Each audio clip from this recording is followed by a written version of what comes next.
Dude, I'm telling you, the waiting for those map packs for Black Ops 2. Turn your mic down. It is so loud right now. Like, it is extremely loud. What? Yeah, It's better now. yeah, it's way better now.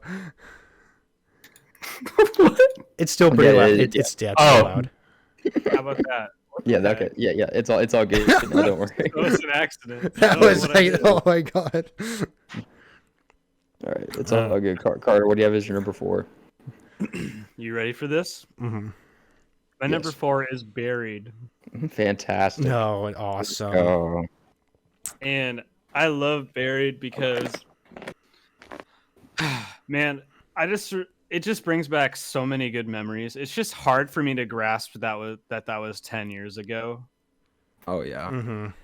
100% agree. It doesn't feel like that long ago. No, it was 8 years ago. It was on my birthday. It came out on my birthday, like one of the best birthday gifts I've ever had. Let me just tell you right now. Yeah, the cool thing I like about that map too is that was like his name Jimmy Zielinski, the guy who did the World at War and Black Ops 1 maps. Mm-hmm. That was his last. Yeah, he went map. all out on that map. He did a great job. Mm-hmm. More microwave. Yeah.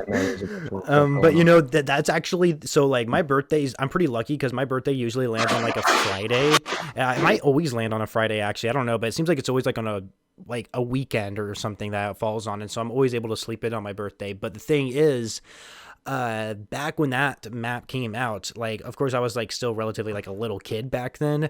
I purposely got up early so I could download the map pack and actually play it and download and play it. What the heck? Did someone change the way that our Discord looks? Like, was that you? Streaming. We're streaming it?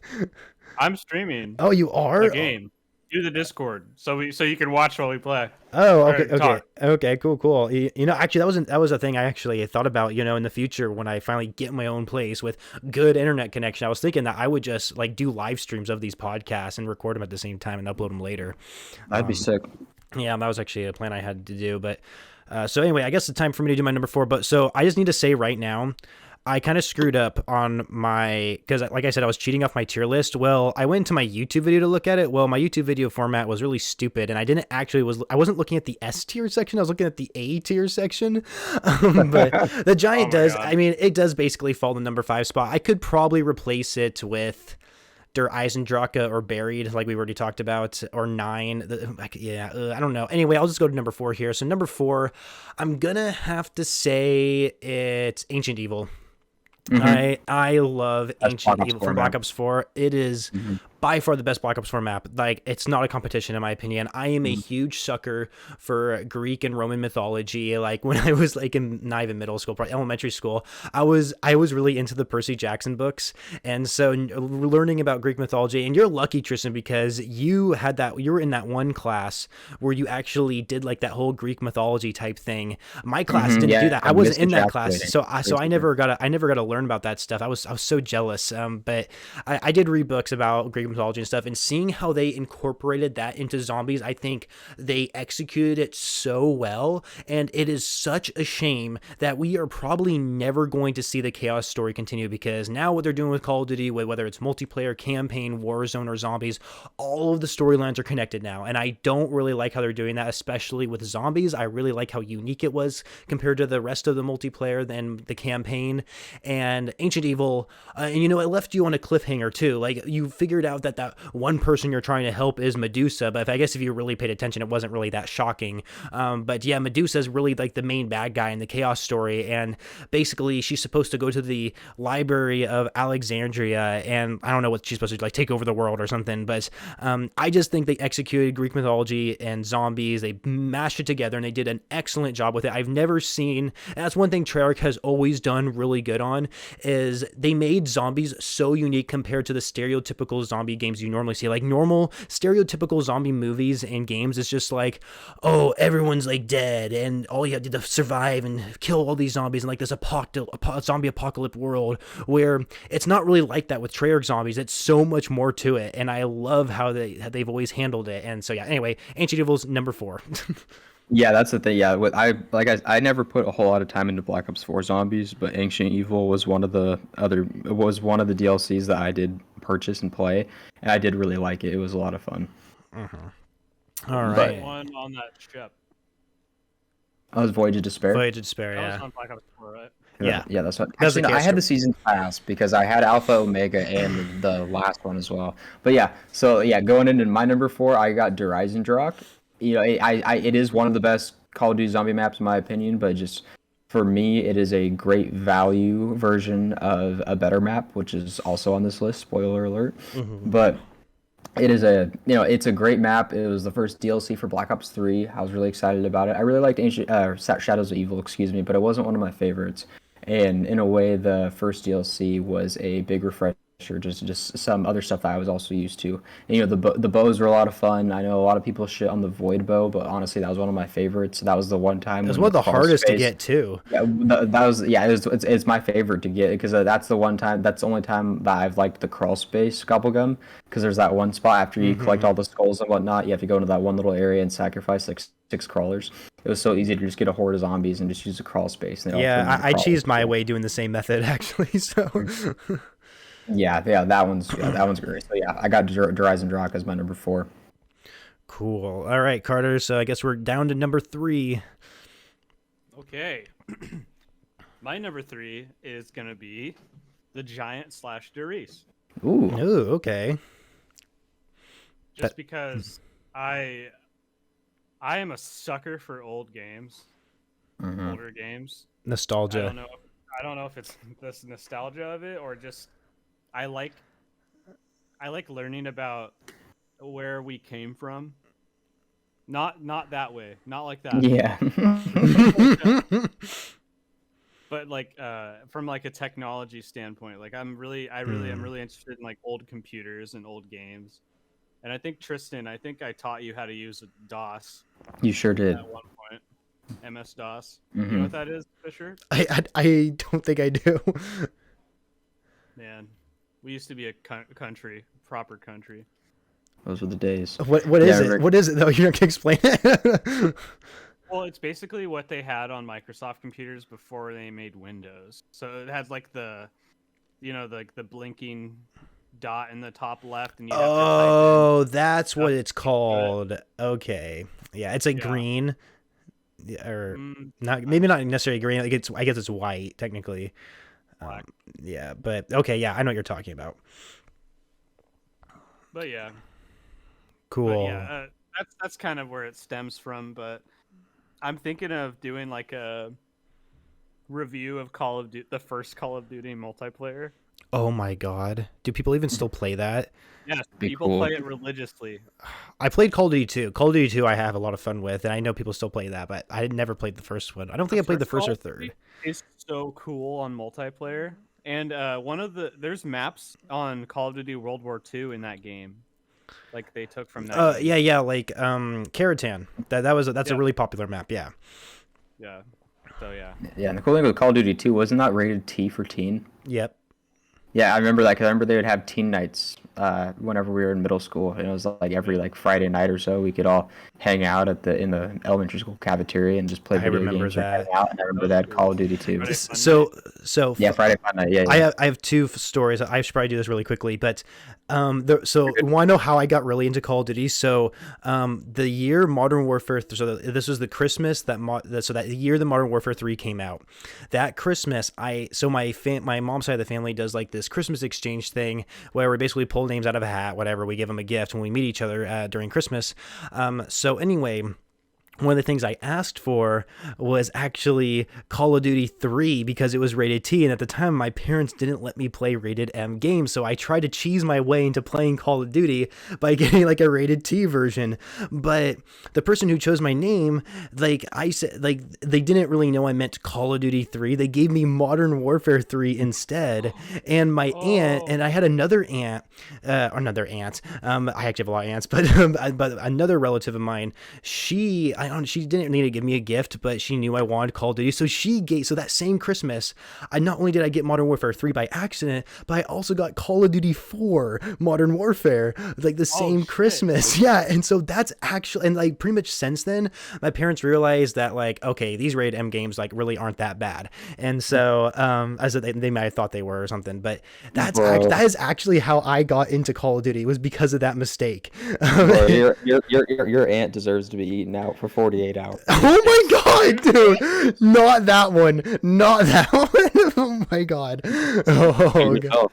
Oh my god.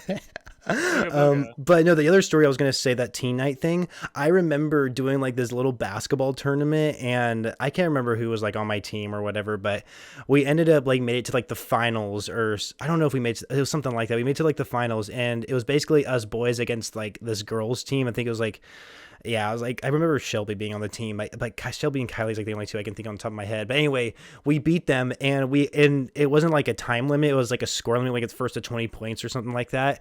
And I remember I scored like the last points to win the game. I did a hook shot from over the 3-court line. I remember that. Yeah, no, I could not believe I made that shot.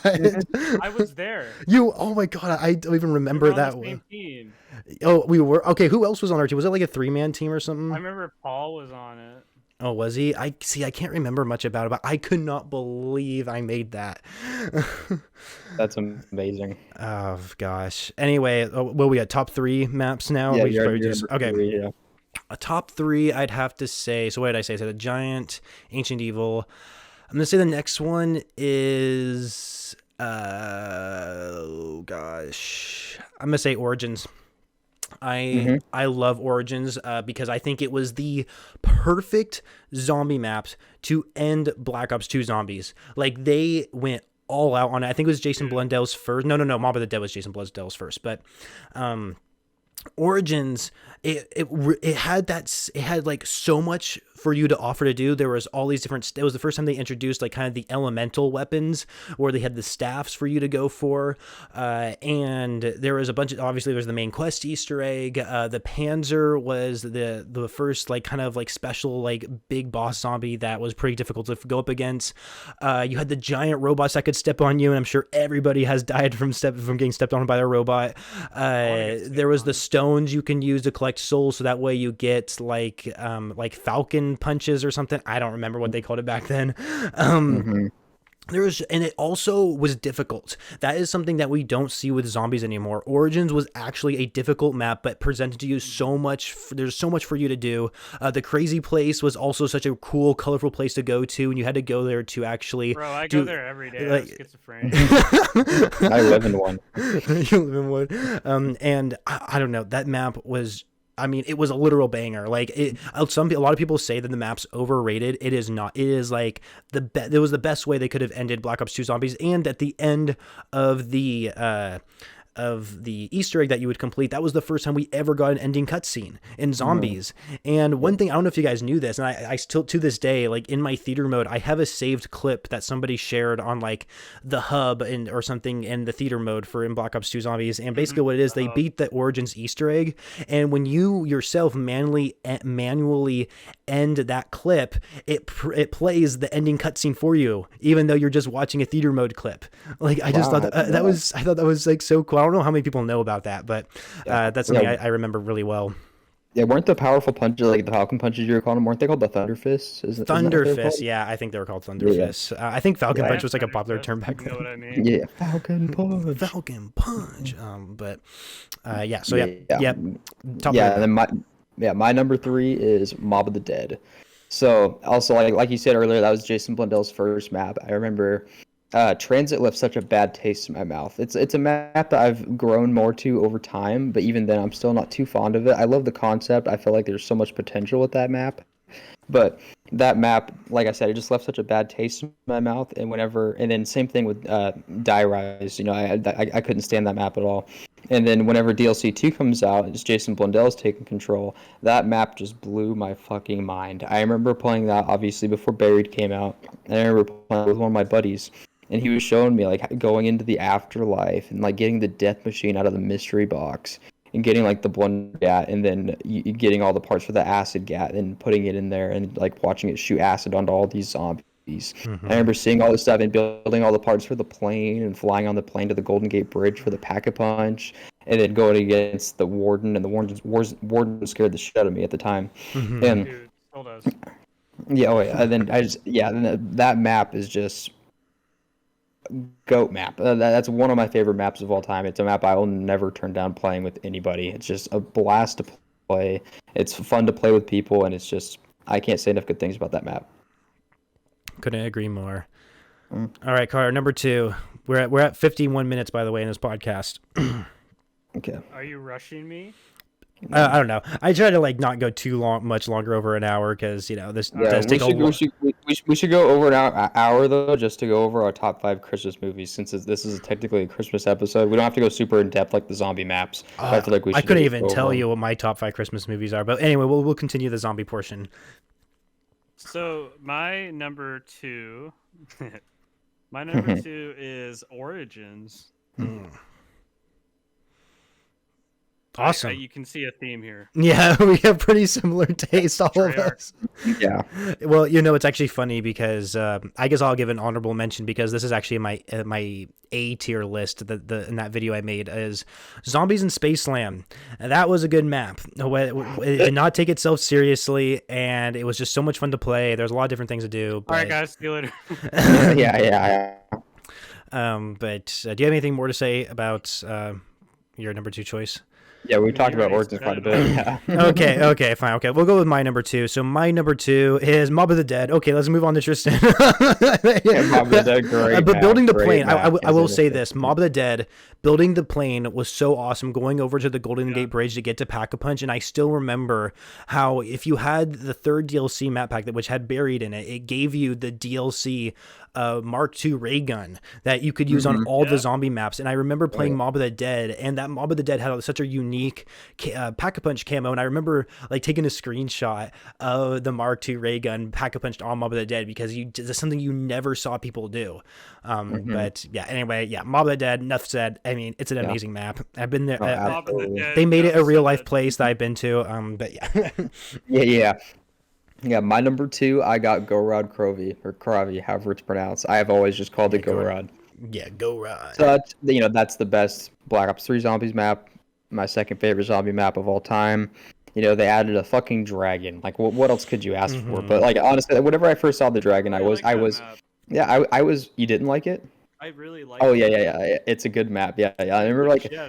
Oh, we sure did. I remember like the dragon at first. Like I was like, "What the hell? There's a dragon in this?" But I remember playing it, and nuts across your face. and besides like the whole scenery, like that's got to be my favorite part of the map. But like my number 1, honestly, is like just the gun choice. Like they brought back the PPSH. There's the Ray Gun Mark III. They brought back the FAMAS, but they called it the FFAR. And the thing is, they made it so overpowered. It was so much better than the FAMAS in Black Ops 1. Yeah. And they brought that back. Yeah, the PSH. They got the Ray Gun Mark III was a ton of fun, and then they brought back there's like the MX Garand or whatever. That definitely wasn't my favorite gun, but they brought that one back. And I remember playing all those, and any sort of Black Ops 3 map, I always got to get the Dingo. That's always been one of my favorite guns. That one's just a ton of fun to use. It's so clutch because I mean you got so many rounds in your clip, and then you got so much just going on in general with that gun. It's just so much fun to use. Yeah, but yeah, I love Go Rod, and I love riding the dragon. You get to ride the fucking dragon to the Pack-a-Punch. It's just so cool. Yeah, and one thing I want to pitch in here really fast is Go Rod Crovy. The Easter egg is probably one of my favorite Easter eggs to do, because the steps, you basically do these different type of like trials that the computer tried telling me. What was the name of the computer? I can't remember.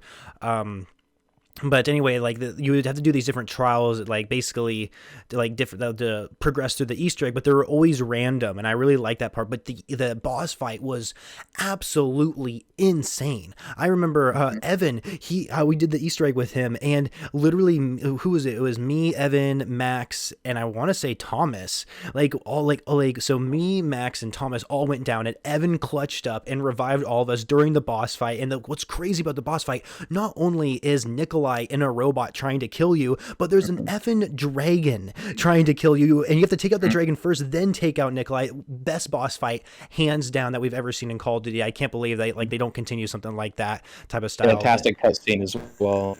Oh my god, it was great.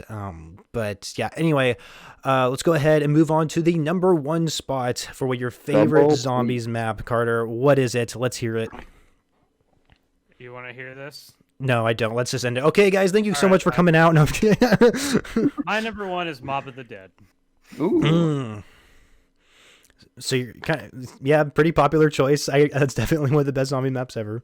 I kind of already talked about it. Do you want to talk about it? Like, what's like anything unique that you really liked about it? I mean, not really, but the funny thing is, I'm pretty biased towards Black Ops 2, so Me too. I mean, it's hard not to be. Yeah. Oh yeah, Carter. The cool thing is another thing about Mob of the Dead. That was the first zombies map that you and I ever played on Xbox Live together. And I remember I didn't have a mic at the time, and we were talking on the phone on my cell phone, and my phone died, and we were already a ways in. And I remember our characters, we just looked at each other and just started bouncing up and down, and then a horde of zombies came in and killed us both. That was awesome. Good memories. What do you got as your number 1, Spartacus? Oh gosh, it's really hard. Like, I mean, this tier list, oh goodness, it's so difficult. But I'm gonna have to say my number 1 is Origins from Zombie Chronicles. No, I'm kidding. No, it's Der Eisendrache from Black Ops 3. That is definitely one of the best zombies. Wait, I didn't mention that earlier, right? Like, I never said that in my top 5, right? Okay, I don't think I did. But Der Eisendrache, it's not only a real life location in Austria, but I like how it's like snowy there. I think that's really cool. And of course, the elemental bows were amazing. I know there's that huge meme with Noah J's channel where he's never made a firebow tutorial. Der Eisendrache, it was also a pretty easy Easter egg to complete when playing solo, which for me was a huge deal at the time because that's really when they started making Easter eggs catered to solo players, because I never really had a team of 4 people to actually complete Easter eggs with, and that's the reason why I never really I could never go for them back in Black Ops 2, because they always required 4 players, except for Mob of the Dead. You could do it with 2 players, but someone actually had to play as Weasel, and I was lucky enough to actually complete that Easter egg with only 1 other person. But Der Eisendrache, you complete the Easter egg in solo. The boss fight was okay, I'd say, because it was like one of those, what was it, not Apothicon Servant, the keepers. It was like one of those giant keepers you had to fight. And so I think another reason, I think just the main reason why I'm a huge sucker for the map, inside the actual castle, there's that one area where like anti-gravity becomes activated every once in a while. I thought that was really cool because they used the same mechanics from multiplayer where you could wall run, and I just thought that was really cool, incorporating that into zombies for like just a small portion of the map. And like I've said already, it's a real life location, which I think I'm kind of a huge sucker for. So that is why I am putting it here at number 1 in this podcast, I guess. Yeah, I remember in Mob of the Dead, whenever you, I think you either killed, you killed Weasel, right? And then there's an achievement unlocked, and it was called Pop Goes the Weasel. Dude, my dad played so much Black Ops 2. Yeah, I remember he unlocked that, and didn't he? he had all the achievements for Mob of the Dead before I did. What a virgin. Yeah, what a virgin. All right, are you guys ready for my number 1? Yep, let's go. All right. Is the best Call of Duty Zombies map. It cut out. Yeah, I totally cut out the name. I know what he says. It cut out. Oh, it cut out the sound name. Yeah, no, it is not Die Rise. No, my number 1 is Origins. That is, I know some people say it's overrated. I couldn't disagree more. It's very overrated. That's the thing too. Like with the giant Derice, like I was saying, it felt like a Black Ops 1 map in World at War. Origins felt like a Black Ops 3 map in Black Ops 2. Like, I don't know how they're able to fit all of that into the... Dude, what's that noise in the background, Tristan? I don't know, dude. On a 360. They got that on a fucking 360. Yeah, I don't know how they managed to do that. But, that is so true. Yeah, that's the thing with Buried. Like, I said that one's like my favorite to play with friends and stuff like that. But like, if I'm in a group with 3 other people, so a group of 4, Origins is always my go-to because it's so fun to get all 4 of the stabs, and not only get the stabs, but you also have an opportunity to upgrade them. And going against the Panzer is a ton of fun too. It sucks balls if you don't have any good guns. I love getting the MP40 just because that's a wall gun buy. That one's great to get because not only is it by generator 2, it's also by as soon as you kind of by the excavation site or the by the excavation site if I remember correctly. But yeah, it's in it's in multiple different spots. And I love the MP40 before I get the stabs. And I love getting the stabs. And there's also the things you can unlock. Like if you get 115 headshots, I believe you get a free pack-a-punch gun. And usually sometimes it's the STG-44, which that's a great throwback for World at War. And the cool thing about that map is that was the first one where you could use the SCAR, and that was my favorite assault rifle in Black Ops 2 multiplayer. And that was so cool to get whenever you got it in the mystery box. And the mystery box was great because you get that, the Galil, the MG08, which they brought in that game, and it was really cool with the Maxis drone too. Because if you got all the parts for the Maxis drone and took it to those 3 or 4 spots where there's discs, and they would receive the discs, then you could go and you'd get a free pack-a-punch MG08.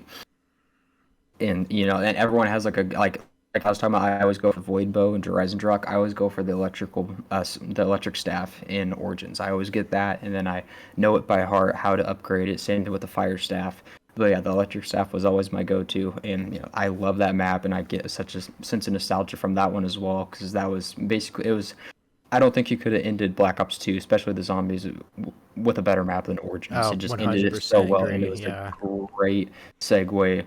Great transition into Black Ops 3 maps, and like as a whole, game-wise, Black Ops 3 has the best zombies, and I don't think it's even close. But Origins, and like Black Ops 2, it has my favorite maps overall, but Transit and Dire-Res just left such a bad taste in my mouth, especially at the beginning of the game. It was hard for me to stay optimistic, but I could not be happier with how the game ended. Yeah, and I can't say enough good things about Origins. That's just a great all-around zombies map, and I will never get tired of playing that.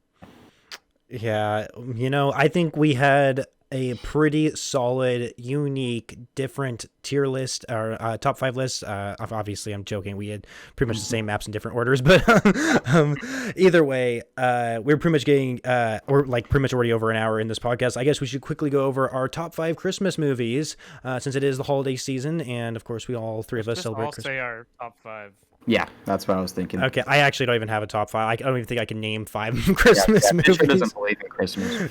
Yeah, I'm an atheist. But no. Anyway, so Carter, I guess we'll just start with you. What your top 5 movies are?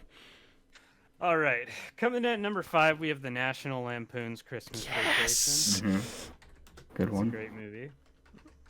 Number 4, we have. I almost said Buried. I was gonna... Number 4, we have Gremlins. Mm-hmm. That is a Christmas movie. That is I guess it is. Yeah. Huh. That's funny you said that. And then number 3, Nightmare Before Christmas. Yeah, that's a good one.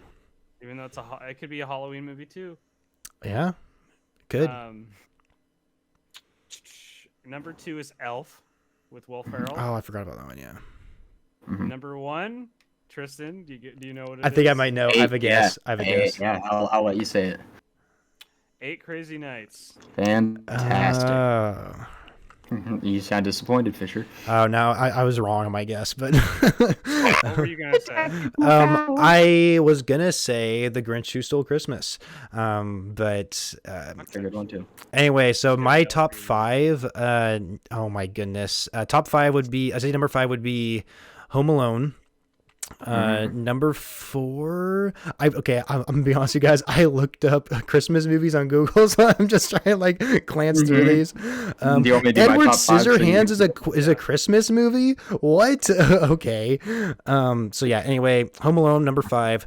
Number 4, I don't see it on this list, but I don't remember the name of the movie, but it's the movie where Arnold Schwarzenegger has to buy like this toy that he can't find for his kid, and the whole movie is him trying to find a toy so he can give it to his kid for Christmas. And I can't remember the name. Yeah. Yeah. Wait, what is it called? Terminator 2. Yeah, exactly. I can't remember the name of the movie, but I would say that's number 4. Number 3, I would probably say.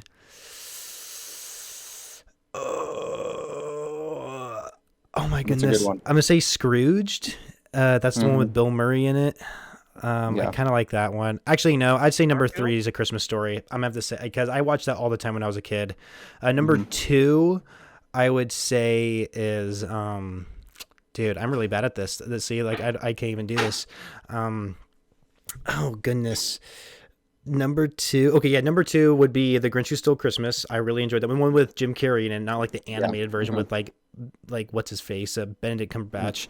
But yeah, the one with Jim Carrey, amazing movie. And number 1, you already said it, Carter, is National Lampoon's Christmas. That one is I think that movie's hilarious. I love it to death. I love how at the end he gets drunk off the eggnog, and then like he does like his brother or brother-in-law or whatever, he like basically kidnaps his boss because he didn't get a good enough bonus for Christmas or something like that. He got all pissed off about it.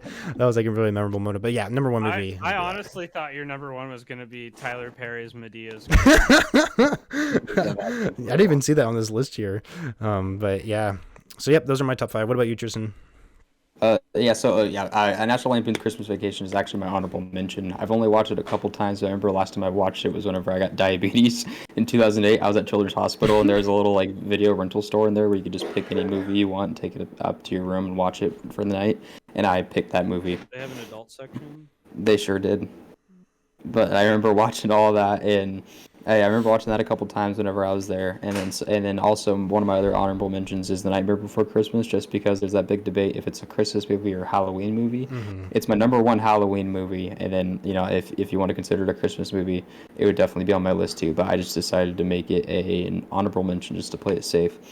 But my number 5 Christmas movie is Gremlins. It's something about the movies in the 1980s. I mean, National Lampoon's Christmas Vacation, I believe, was made in 1989, so it also fits the same way. But with Gremlins, something about 80s movies with the lower resolution and whatnot. There's just I think I watched a lot of movies like that in my childhood. Like E.T. I believe that was in the 70s. But just all the old movies and whatnot. There's just the lower resolution. It just gives I feel like a sense of warmth. There's just a good nostalgic vibe whenever you watch movies like that, and I especially get that with the Gremlins. And then with my number 4, I got oh my goodness, the name of it is on the tip of my tongue. That's the movie name? Yeah. On the tip of my tongue. That is a great number 4 is Elf. Number 4 is Elf. I watched that movie when I was 5 in theaters. And I remember there's that beginning scene whenever the raccoon attacks Will Ferrell, and I remember I used to have nightmares after that scene that a raccoon was attacking me in the snow. And that's really fitting for your job now, actually. Yeah, it really is, because I see quite a few raccoons. Yeah, and then my number 3 is Home Alone.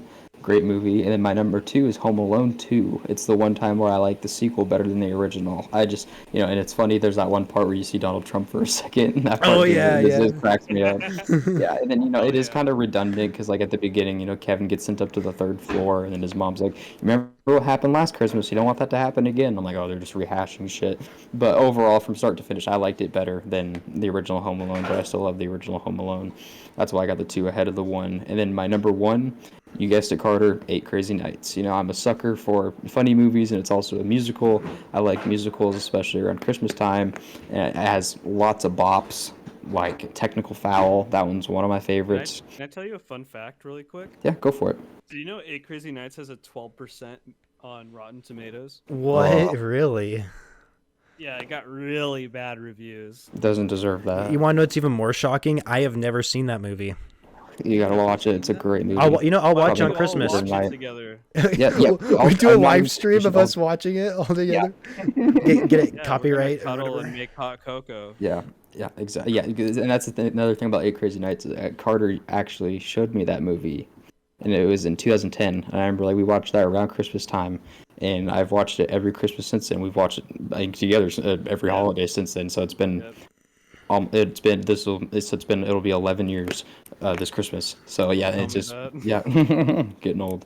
But yeah, it just gives me a big amount of nostalgia, and I don't have good things to say about it, even though it's dumb and silly. That's exactly what I look for in a movie. Yeah, exactly. And it's funny because Adam Sandler plays Eleanor, Whitey, and Davy. Like he just and the deer. Yeah, he just kills it as all of them. Literally, they all die at the end. Crazy. Yeah. Absolutely crazy. Well, I think that's going to end it here for the second ever episode of the Landing Podcast. Our first ever guest, Carter. Thank you so much for coming out for us and being on this episode. We really appreciate it. There will most likely be future episodes where you're going to return since you are a close friend to both of us. But anyway, since this is basically going to be the Christmas episode, I hope you all have a wonderful Christmas, holidays, whatever type of, I guess, religion you're a part of, Hanukkah, Kwanzaa, all that good stuff. This is the holidays. It's doing, step bro. Oh gosh. Hey, thank you, Carter, for coming out to us. It means a lot that you're able to open up to us about that stuff. Yeah, thank you so much for being open about who you really are. But anyway, that's going to end it for the podcast. Thank you all so much for listening.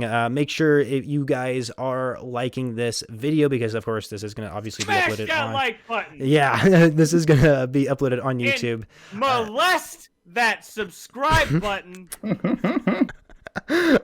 Yep. All right, that's going to do it. I'm done talking. Bye.